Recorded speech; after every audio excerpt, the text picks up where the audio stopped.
కురవి వీరభద్రస్వామికి మొక్కులు చెల్లించుకున్నారు సీఎం కేసీఆర్. మహబూబాబాద్ వీరభద్రస్వామి ఆలయానికి వెళ్లిన సీఎం కేసీఆర్ కు పూర్ణ కుంభంతో స్వాగతం పలికారు ఆలయ అధికారులు. వీరభద్రస్వామికి బంగారు కోరమీసాలు సమర్పించిన సీఎం మొక్కును చెల్లించుకున్నారు.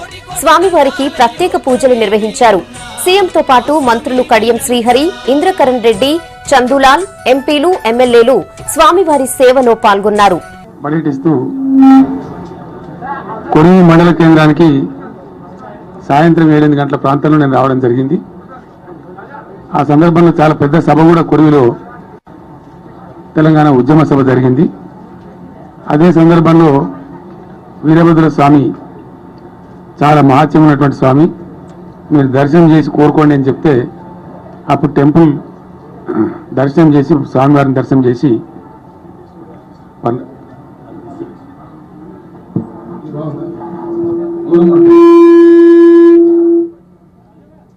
తెలంగాణ రాష్ట్రం కనుక ఏర్పడితే స్వామివారికి ఇష్టమైనటువంటి బంగారు మీసాలు సమర్పిస్తామని చెప్పి తెలంగాణ రాష్ట్ర పక్షాన, రాష్ట్ర ప్రభుత్వ పక్షాన సమర్పిస్తామని చెప్పడం జరిగింది. అందులో భాగంగా ఈరోజు స్వామివారికి అత్యంత ప్రీతిపాత్రమైనటువంటి మహాశివరాత్రి రోజు దర్శనం చేసుకొని మొక్కు తెచ్చుకోవడం జరిగింది.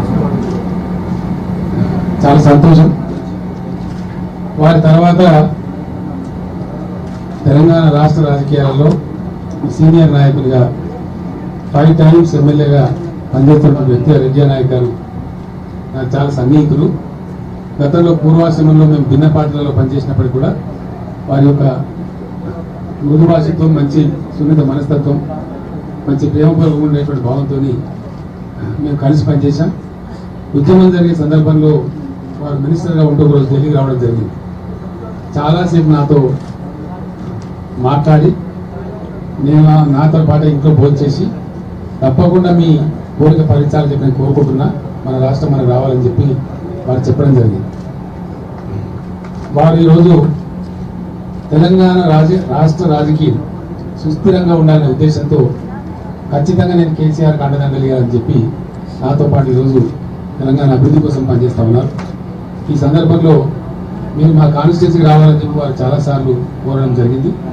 కొంచెం మారుమూల ప్రాంతం, వెనుకబడి ఉన్నాం, కొంత మాకు అభివృద్ధి కావాలని చెప్పి కోరినారు. మొన్న నేను ఖమ్మం వచ్చినప్పుడు అక్కడ చాలా పెద్ద పంచాయతీ పెట్టారు నాతో నాయకులు. ఇక నువ్వు పంచాయతీ కోరికట్లను తీస్తామని చెప్పి అలా సీఆర్ గారు నేను చెప్పుకోవడం జరిగింది. ఇక పాలేరు నియోజకవర్గానికి పాలేరు రిజర్వాయర్ నుంచి నీళ్లు తెస్తే వారు పక్కనే నా నియోజకవర్గం ఉంది, మరి నాకు కావాలి నీళ్ళు ఖచ్చితంగా అంటే సీఆర్ గారు చెప్పి నేను ఒక మార్గం చెప్పిన, ఆ మార్గంగా నీళ్ళు వారి కాన్స్టిట్యూన్సీ కూడా తాత్కాలికంగా ఈవెన్ చెప్పడం జరిగింది. ఎందుకు తాత్కాలికంగా అంటున్నంటే ఈ నియోజకవర్గం మీకు చాలా మందికి అర్థమైతలేదు, నేను బయట చెప్తా ఉన్నా. పూర్వ వరంగల్ జిల్లా, ఇంతకుముందు పాత వరంగల్ జిల్లా డెఫినెట్ గా గోదావరి డెల్టాలో ఉండే ఉభయ గోదావరి జిల్లా తలదన్నే విధంగా ఈ జిల్లాకు నీళ్లు రాబోతా ఉన్నాయి. కాళేశ్వరం ఒకసారి మిడ్మానేర్తో కనెక్ట్ అయితే అసలు 2 కాదు 3 పంటలు పండించే అవకాశం వరంగల్ జిల్లాలో ఉంటుంది. ఆ 2 రిజర్వాయర్లు మిడ్మానేర్ కానీ లోయర్ మానేర్ కానీ 50 టీఎంసీ కెపాసిటీ ఉన్న రిజర్వాయర్లు పేరు కాదు కరీంనగర్ జిల్లాలో ఉన్న, కరీంనగర్లో దాని కింద ఉన్న ఆయకట్టు 1,00,000 ఎకరాలు మాత్రమే, మిగిలిన 40 టీఎంసీలు మీకే నిరంతరంగా ఉపయోగపడే పరిస్థితిలో ఉంటుంది.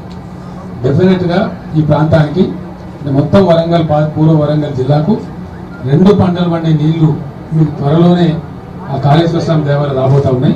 అందులో మీకు ఎటువంటి సందేహం అవసరం లేదు. మిమ్మల్ని దాటుకునే కింది ఖమ్మానికి నీళ్లు పోవాలి.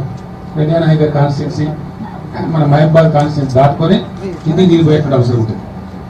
పూర్తి పశ్చిమ జిల్లాగా ఉన్నటువంటి ఎగువ ప్రాంతంగా ఉన్న జిల్లాలో మా మిత్రులు గణపురం ఎమ్మెల్యే రాజయ్య గారు, ఈ మధ్య డిప్యూటీ సీఎం కడియం శ్రీహరి గారు మల్కాపూర్ దగ్గర మాకు రిజర్వాయర్ కావాలని కూడా వారు మొదటి నుంచి కోరినారు. ఈ మధ్య కేబినెట్ లో డిప్యూటీ సీఎం గారు అయితే పట్టుబట్టి ఖచ్చితంగా కావాలని, కొద్దిపాటి భూములు నష్టం జరిగిన ఆ ఎగువ జిల్లా కూడా మనకి ఇబ్బందులు ఉంటామని చెప్పి వారు అడగడం జరిగింది. దాని కేబినెట్ అప్రూవల్ కూడా అయింది.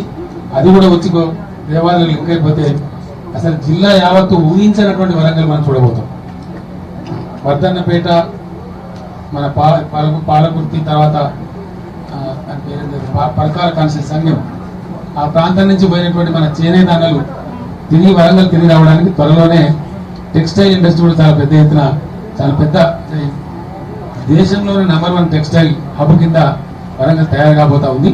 దానికి సంబంధించి కూడా పూర్తి స్టడీ అయిపోయింది, స్థల సేకరణ అయిపోయింది. ఈ మధ్యన శాఖ మంత్రులు అధికారులంతా